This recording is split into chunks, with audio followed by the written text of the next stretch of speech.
indicate that here. And then we compared, then we did a two-sample test where our populations are dependent on one another.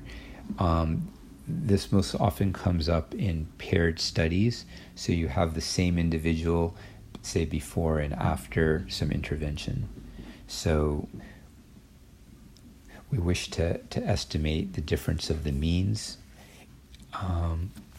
but we no longer can assume that the samples are from independent populations. So we have here different variances. The XI-YI pairs are IID, so their covariance is 0. But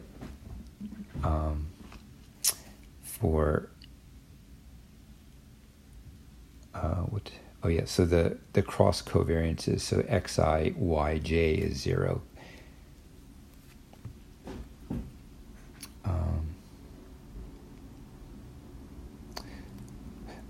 So the covariance XI-YI, so these are not 0. So we'll denote these by sigma xy, which is the correlation coefficient times the standard deviation for x times the standard deviation for y. So that's just a standard formula for covariance in terms of correlation. And di here is the change in, say, x is before and y is after. So the difference of before and after. And the expectation of di is mu x minus mu y. And now the variance of the di is going to involve a covariance term. So for large n, d bar, the sample difference is approximately normal.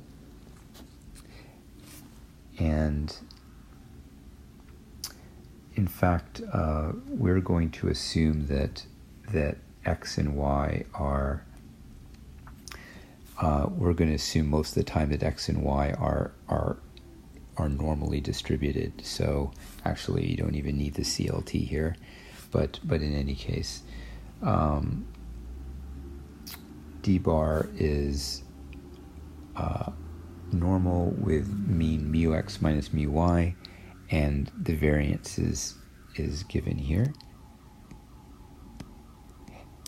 And notice that when sigma xy is a positive number, which happens when x and y are positively correlated, the variance will be smaller than it would be if x and y are independent. And so we say that doing a paired two-sample test is more efficient than not doing a paired test or having an independent samples. In other words, you can get just as small of a variance. You don't have to increase your sample size to get a smaller variance. You can just do a pairing, and that will lower your variance. Okay, so methods based on the normal distribution. Okay, so here we're looking at di as the difference between xi and yi.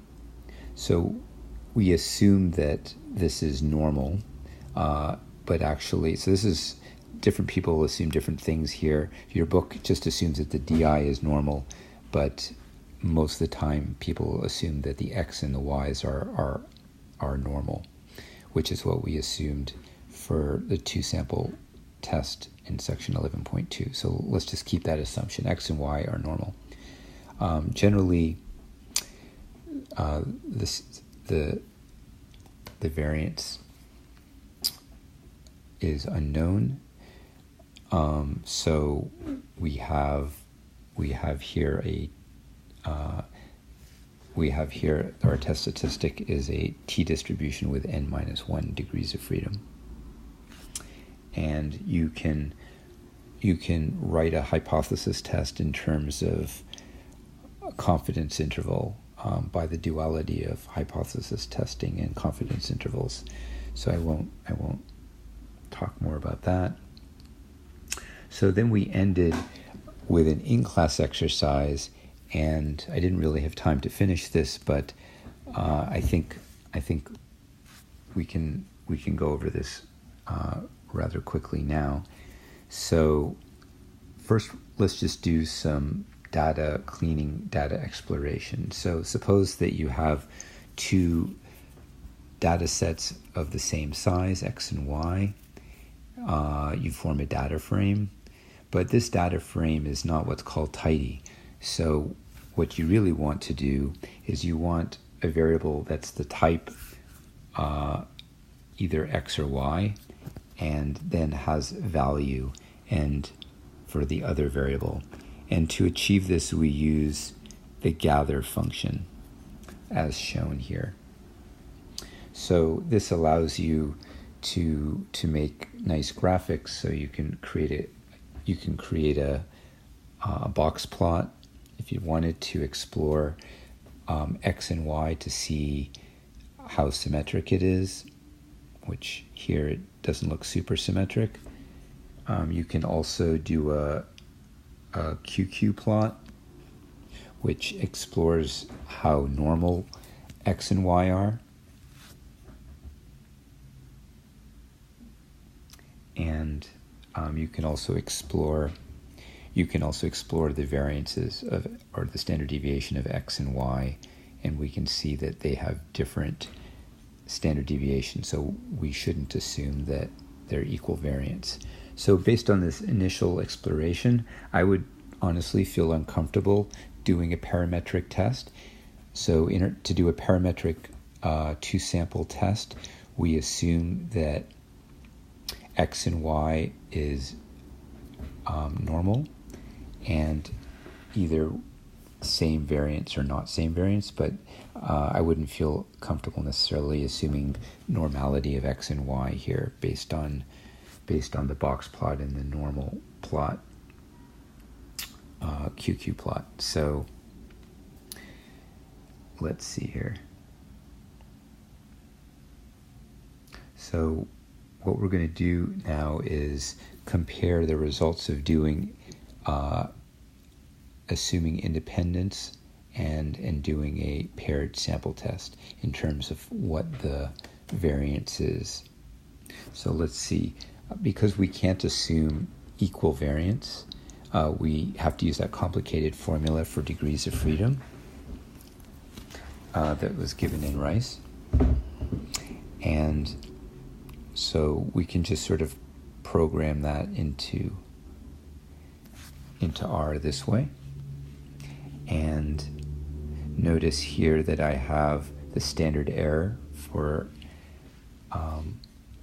non-equal variance case, and I compute the two-sided p-value, and I can see that the p-value is 0.009.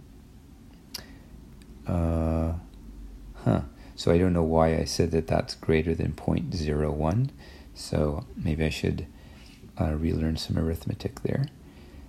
Now let's do this as a paired test with the same mean. So in this case,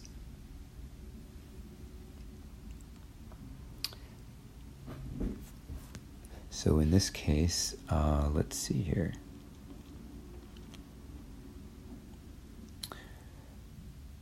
Okay, so in this case I found a p-value of 0.001.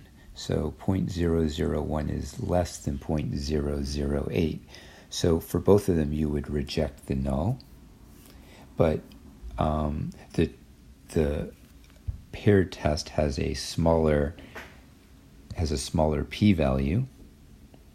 So that that means that you can more easily reject the null having a paired test.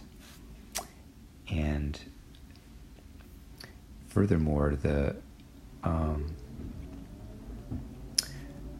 SE for the paired test is quite a bit less than the SE for the unpaired test. So we could take a look at that ratio, which is called the relative efficiency, and you